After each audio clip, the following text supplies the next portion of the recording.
Redemptions from municipal bond funds have been really heavy this quarter, and with no wonder, as credit downgrades of New Jersey towns are mounting and the cost rises to insure Illinois against default, the headlines have been fast and furious when it comes to municipalities. Well, no way to end a year, and will 2011 bring any improvement? Alan Schankel is Director of Fixed Income Research at Janney Montgomery Scott, where he focuses on muni bonds. Alan, good morning. Good morning, Carol. So I guess the big question, trillion-dollar question, will 2011 be any better? What do you think? I think we're going to continue to see kind of headline news, a lot of media attention to the challenges of municipalities and states.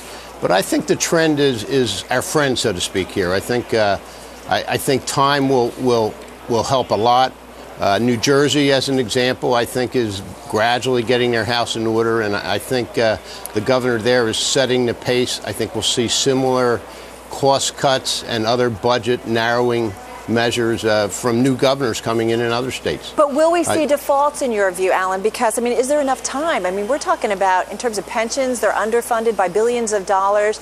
I mean, many of the nation's towns and cities are really in a rough way.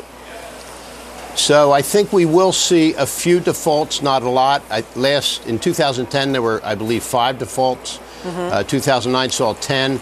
I think the numbers will be in that range. It's going to happen, but they'll be sporadic. I don't see a widespread rash of defaults. The pension problem is a serious problem. It tends to be longer term in nature. What do you make of the Whitney effect? I'm talking about Meredith Whitney. As you know, she went on 60 Minutes. She said you could see 50 sizable defaults, 50 to 100, amounting to hundreds of billions of dollars, and that in the next 12 months, the U.S. government will face pressure to bail out struggling states. Muni bond investors, they've been reacting. They've been trying to unload their holdings at the fastest pace in at least 14 years. So she really got their attention. Is she wrong? And she's made some very, very smart calls. Yeah, I disagree with her. I don't think we're going to see nearly that rash of defaults. I think we'll see some. On the other hand, she's another voice and has a valid opinion. I just think she significantly overstated the situation. And you don't think the ratings agencies are missing it either? They certainly missed the subprime crisis.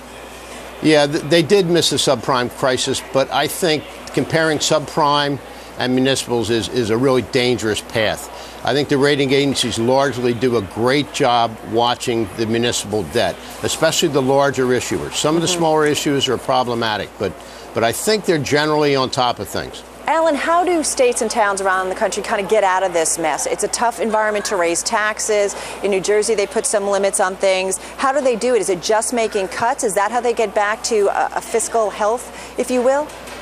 Yeah, it's making cuts. It's closing the library, closing the firehouse, things that aren't real happy for citizens.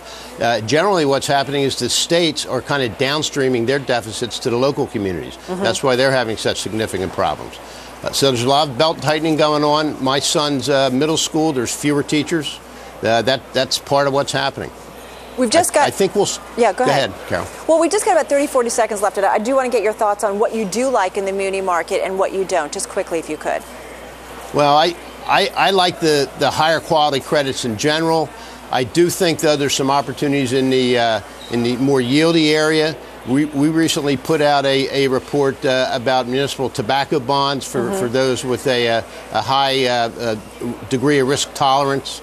But generally, I think most investors should be well diversified and stay into the relatively high quality area. All right, we got to run. Alan, good to get some time with you. Alan Schankel of Janney Montgomery Scott.